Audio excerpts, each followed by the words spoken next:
Во светот на детската исхрана, покрај автохтоните намирници кои стотици години се користат во нашите кујни, се поприсутни стануваат и модерните намирници. Покрај консумацијата на овие намирници, децата стекнуваат и модерни навики. На прашањето како да се доведе до една состојба на рамнотежа влијанието на модерните навики и модерните намирници врз квалитетот на животот на децата, утринава слушаме стручни гледишта и одговори од страна на доктор Митка Тренчева. Најпрво да ви посакам добро утро. Добро утро, благодарам на поканата и поздрав до гледачите на Алфа телевизија. Ви благодарам и вам што ја прифативте мојата покана за едно убаво интервју на една убава тема исто така. И за почеток да кажам дека глобализмот си го направи своето, односно ни овозможи многу полесна достапност на најразновидни модерни намирници, почнувајќи од псевдожитните култури без глутен. Многу ги има на листата, меѓутоа еве ќе го отстапам одговорот на тоа прашање на вас, бидејќи вие сте стручното лице во овој случај. Така е, точно е дека сега имаме така наречени модерни намирници, резултат на таа глобализација, размена на идеи, нели поблиску едне до друг, си разменуваат и мајките своји рецепти, меѓутоа ако се погледнат тие модерни намирници, па ќе се види дека тие не се лоши и добри намирници. Себе, например, да почнеме на времето, бананата не било од наше поднебје, меѓутоа сега како е примена, како веќе дел од нашата секојдневна исхрана. Така е и со овие намирници, поготово денеска во услови кога глутенот, кој што најчесто се наоѓа во пшеницата и производите од пшеница, се спомнува во негативна конотација, нели, како негативно да влие на нашиот организам и затоа почесто се оди на храна која што е безглутенска, а дел од храна што нема глутен содржи во овие модерни намирници, да речеме, како што е хелдата, како што е киноата, амарантот, чичоката, спелтата. И што ги карактеризира овие намирници, освен спелтата, не содржат нели глутен, подобро се поднесуваат и се варат, меѓутоа се и здрави, имаат добри есенцијални 8 аминокиселини кои што се многу важни за здравјето. Скоро составот е сличен дури и на продуктите од месо, така да оние што се вегани и вегетаријанци можат слободно да ги консумираат. Меѓутоа сепак не можат во целост да го заменат месото, така да на еден детски организам сепак му требаат и продукти од месо, риба, која што исто така во неделата треба да биде барем застапена 2 до 3 пати, особено тука да биде лососот кој што имат повеќе кои што имат незаситени масни киселини, јајцата, месото, сирењето, овошјето и зеленчук. Односно, треба да јадат децата разновидна храна. По таа разновидна храна разбираме доволно количество и да бидат застапени јагленохидратите, и мастите, и протеините, и да не ги скокат оброците. Тоа значи здрава храна, бидејќи 30% од дневните потреби на детето треба да се содржат во еден доручек. Дури доручекот, ако се земе правилно, нема да биде причина ако си јадат сите деца доручек и другите оброци како што треба, нема да се здебела толку колку што тоа што јадат подоцно, брза храна, процесуирана храна, всушност таа е она што е нездрава храна, која што може побрзо да ги здебели отколку една нормална, здрава, урамнотежена исхрана. Уште овде каде да спомнам за овие псевдожитарки што велиме лажни, бидејќи не содржат глутен, треба да може да се дадат дури и на бебето после 7-8 месец. Меѓутоа со секоја треба да се внимава како ќе се даде, почетокот помалку, бидејќи може некој да биде алергичен на таа субстанца.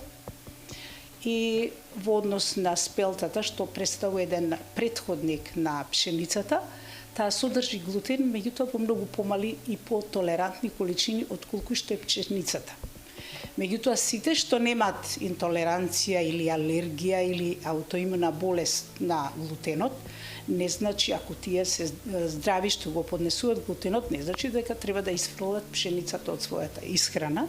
Тоа се однесува само за оние што имат проблем со оваа намирница.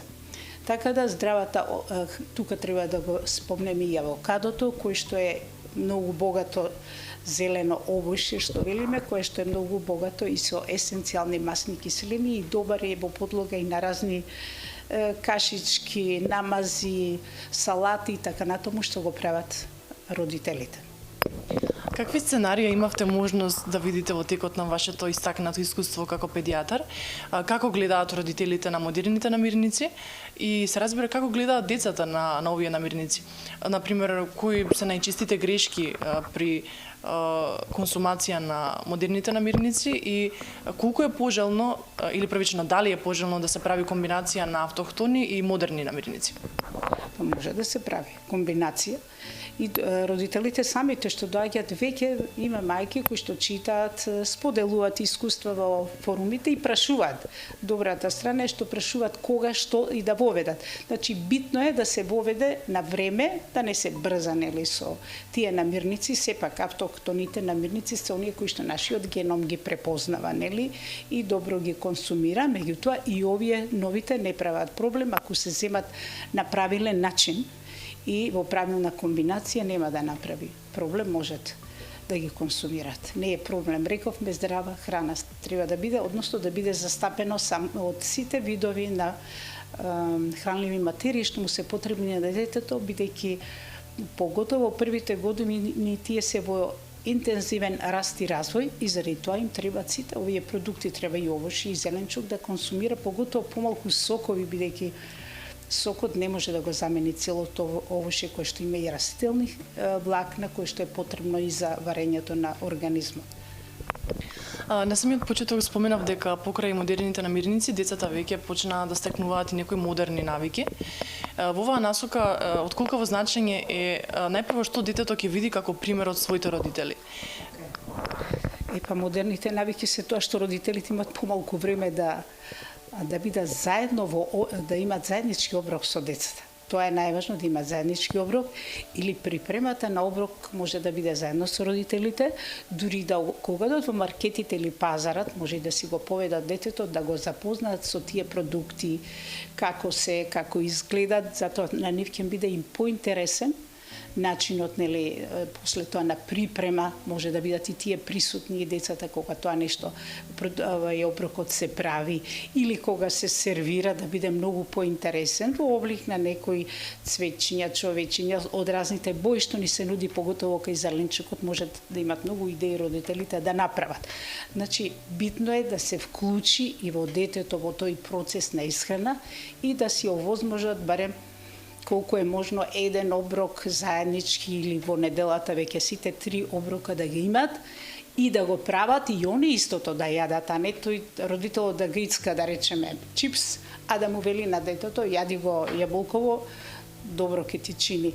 И он исто ќе посегне по тие работи. Значи, децата, и родителите се пример за децата и они ги следат и нивните навики. Значи, повторно доаѓаме до клучниот момент, а тоа е образованието, тоа е едукацијата на децата во поглед на квалитетот на исхраната. И се разбира, во овој случај не можеме да зборуваме за квалитетна исхрана кај децата, ако при тоа не запазиме на овие модерни навики, а неретки модерни навики се прејадувањето, прегладнувањето или пак брзото јадење. Треба да се јаде умерено, да има доволна физичка активност, да имаат почести помали оброци, може би подобро, 3 главни и по 2 ужинки ќе им надокнади таа енергија што им треба на децата во оној период помеѓу големите оброци и секако да не си го скокаат до ручекот, односно да не се прејадуваат, како што велите, или доцните часови јадење, па потоа легнување. И воглавно да биде разновидна исхрана. Чиста појава кај децата и во текот на јадењето да гледаат во екранот на телевизорот, компјутер, телефон или некој друг гаджет. Истражувањата покажуваат дека ова го одвлекува навистина вниманието на децата, па неретко доаѓа до прејадување и внесување на повеќе калории отколку што е навистина потребно. Еве што мислите вие во рамки на оваа ситуација, кое би било најполезно решение? Точно така, родителите во недостиг на време и на брзина да го нахранат детето, или и во други причини им даваат точно телефони или телевизори, во тој случај само додаваат. И децата нема ни да ја осетат, важно е текстурата на јадењето и што се јаде и како се јаде, и само голтат, и тогаш и точно може да настане прејадување. Што би било најдобро воопште да не се дават такви електронски, да речеме, уреди да бидат во близина, дали телевизор па ќе голта или и телефонот да го има, значи тие сосема да се избегнат. Кога има оброци, рековме дека уз оброки ќе се разговара и ќе се посочува, еве ова е ние што тоа заедно го готвиме, да речеме, овој продукт, па сега ќе му изедам, да речеме, на главичката на ова и ова, овој ше да се направи од патлиџанот нешто да биде интересно, значи треба тие да се отстранат, тие се па електронските уреди многу битни за психолошкиот развој, го назадуваат, поготово ако гледат нешто, некои програми или филмови цртани на страни јазици, тие и не прозборуваат македонски, сите повеќе кога ќе дојдат тука, хај ми викаат, не ме гледале нешто на телефоните, кога ќе праша мајката од каде ова, па вика цел ден си со телефонот и тие цртани филмови, он ги знае на памет, нели? Прво и ќе му го збуниме мозокот, неправилно ќе се развива, второ не прозборуваат кога треба на време и после тоа ги обвинуваме други причини на дворешни или се плашат да примат, сега ќе овдека вклучим и вакцината МРП, демек ја прими па престана да зборува, нема ништо врска од тоа, него навиките, здрави навики и за исхрана и за здрави навики за еден добар психомоторен развој на детето треба да му се овозможи на едно дете. Се чини дека од голема важност е првично децата да изградат здрави навики, па подоцна да зборуваме за тоа дека во текот на својот живот тие ќе научат како да го направат вистинскиот избор на соодветни квалитетни намирници. Така е.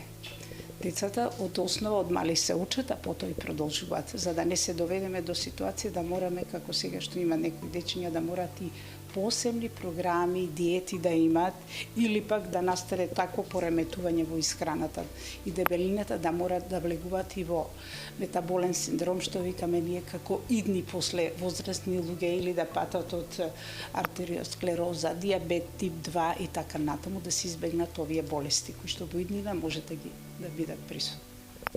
Доктор Митка, еве за крај, што ќе им порачите на нашите родители гледачи? Една кратка и сладка порака како да се однесуваат по прашање на модерните намирници и навики на своите деца?